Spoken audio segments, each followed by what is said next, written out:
Together, we can change the future. In 2011, El Paso County experienced 10 child fatalities due to abuse or neglect. We had 10 homicides involving children under 5 years old, with 6 of those under 1 year old. And we decided that we need to do something about this.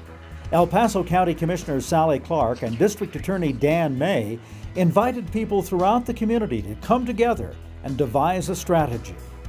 Folks from the military, from the nonprofits, from the faith-based community, as well as government agencies, and collectively merged together a very interactive group to try and come up with some solutions to get to parents before they made that decision to just inadvertently take a child's life without sometimes even realizing what they were doing, the fragility of a small baby. Most of the fatalities that occurred in 2011 were children under the age of 1, whose caregiver, in a moment of frustration, made a bad decision and killed the child. Also, a majority of the families had an active duty member of the military service. At the initial meeting, a goal was set that not one more child in El Paso County would die due to abuse or neglect, and the Not One More Child Coalition was formed.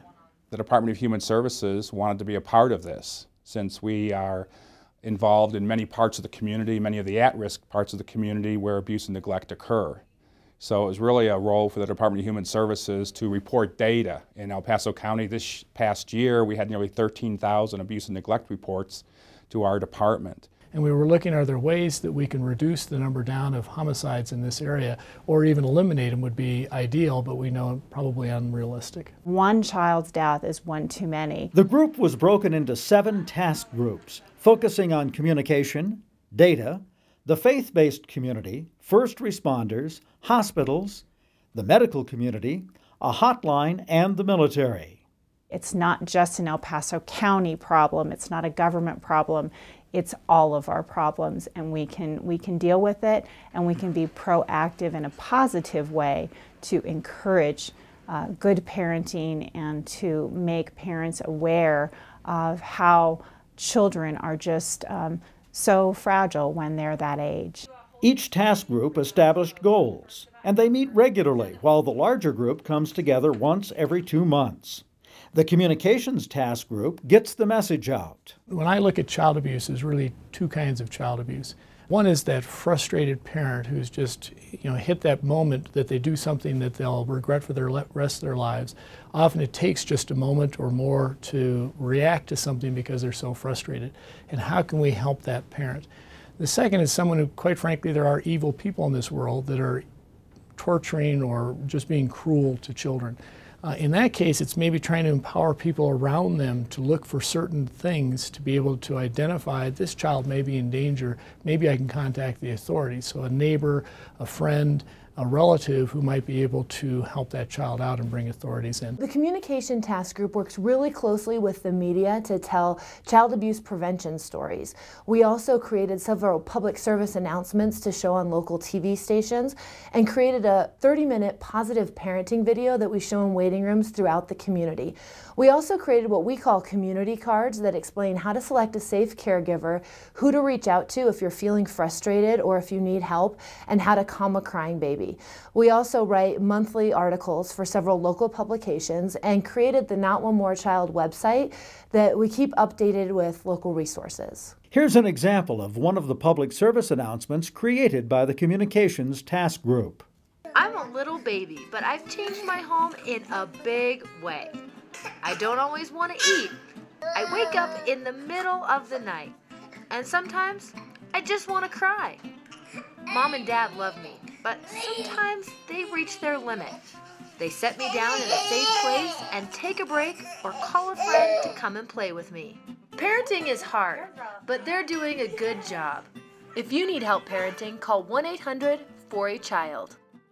The Data Task Group puts together an annual indicators report, as well as other data requests, like where in the community child abuse is taking place. We look at different indicators such as fatalities, what caused those fatalities, such as it could be burns or neglect or shaken baby. Our overall goal is to really pinpoint causes and to be able to develop different education and prevention programs to really focus on those causes so that we can really reach our vision and goal. The faith-based task group created the Kendra's Hope program, based on the story of a young girl who was severely abused and was placed in hospice. But she survived. And today, while she has disabilities from the abuse, she is thriving with her adoptive mother. I don't look at her disabilities. I see her possibilities. The group presents Kendra's story to churches in the area and explains how congregations can reach out to their families and the broader community. The First Responders Task Group is geared toward educating firefighters, EMTs, and law enforcement officers on how to identify abuse and neglect. To try to get to those groups, to just make them aware, to maybe look a little bit more when they walk into a home. To do this, they created 3 15-minute videos on the who, when, where, why, and how of child abuse.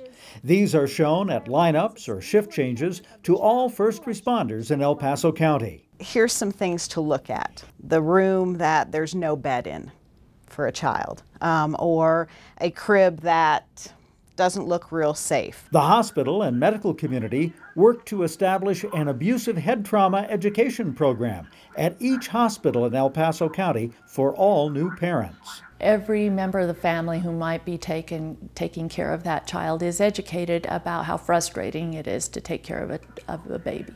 And know that in advance, and know a variety of ways that you might calm that baby, but also know that you could put them in a safe place, such as their crib, and walk away for 10 minutes and calm yourself.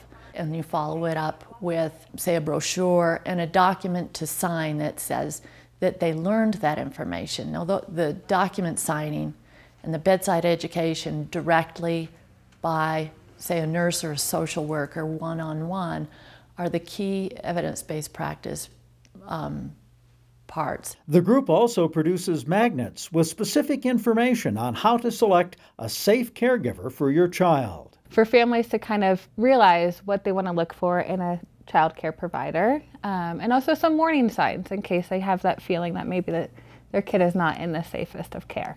The Hotline Task Group identified 2 phone numbers to advertise for parents to use as a resource. The first is our local 211 number. It's free, and confidential information and referral is provided, connecting people in need with the health and human services resources in our community. We thought that we could really help play an integral role really at helping people connect with the resources that they need that may be trigger factors for some people who may take it out on their children. A lot of people maybe come home and they have their utilities disconnected, or they have an eviction notice and they get stressed out and maybe they take that out on their kids. We thought maybe we would be a good place to have people call so that they can get those resources ahead of time and then really not have those trigger factors involved. The second phone number advertised by the coalition is 1-800-for-a-Child, which is a national child abuse hotline where specially trained counselors answer the phone 24 hours a day, 7 days a week, and can talk to overwhelmed parents, offering them support and referrals. Since 7 of the 10 fatalities that occurred in 2011 involved an active duty member of military service, either as the parent or the perpetrator, the military was fast to join the coalition and implement proactive programs for support. We have a new parent support program, and it's a home visitation program, which all the research says is really good for prevention of child abuse. And so we beefed up that program with licensed clinical social workers and registered nurses who do in-home kind of individual one-on-one work with young military families. And so we have, we increased that staff. We also increased our ability to reach male soldiers. So we have some male social workers and we have some male nurses, and we increased those programs that specifically target young fathers. So we have a Boot Camp for New Dads program that we kind of exported out to the units. We've even done some of those in conjunction with chaplains to soldiers that are deployed and going to come back to a new baby. The program has gained full command support. When a commander, when a general, when somebody with stars on their shirt says, this is a good program, commanders, I want you to let your soldiers attend these classes and be involved in these things, that trickles down. That trickles down to anybody who comes in contact with a young family that says, hey, I remember there's this program and this is going to help. After 2 years of work through the Not One More Child Coalition, fatalities due to abuse and neglect were decreased from 10 in 2011 to 3 in 2012 and 4 in 2013. We've seen the numbers drop significantly in 2012 and now in 2013. I think that has been a good step forward in saying, hey, you know, what we're doing is making a difference. It hasn't cured it. We will never stop crime. We will never stop child abuse, but we are going to do our best to stop child fatalities. Lots and lots of child abuse, at least that I work with, it's not a malicious act that a parent does. It's somebody who's not educated, somebody who's frustrated, somebody who feels kind of at the end of their rope. And to be able to address those things in a community effort, I think, you know, is part of the reason that we feel like we've been successful. The Not One More Child Coalition is constantly looking at new trends and additional ways to reach out to the community to protect our children. It's not something that's going to be a quick campaign and over. It's going to be continual. Young kids cannot protect themselves, particularly when you're talking children under 1 year old. And to see the amazing difference that this has had so far, it really is something we hope other communities will seriously look at. El Paso County was honored to receive a National Association of Counties, NACO, Achievement Award for the program in 2013. For more information on the Not One More Child Coalition, go to notonemorechild.net.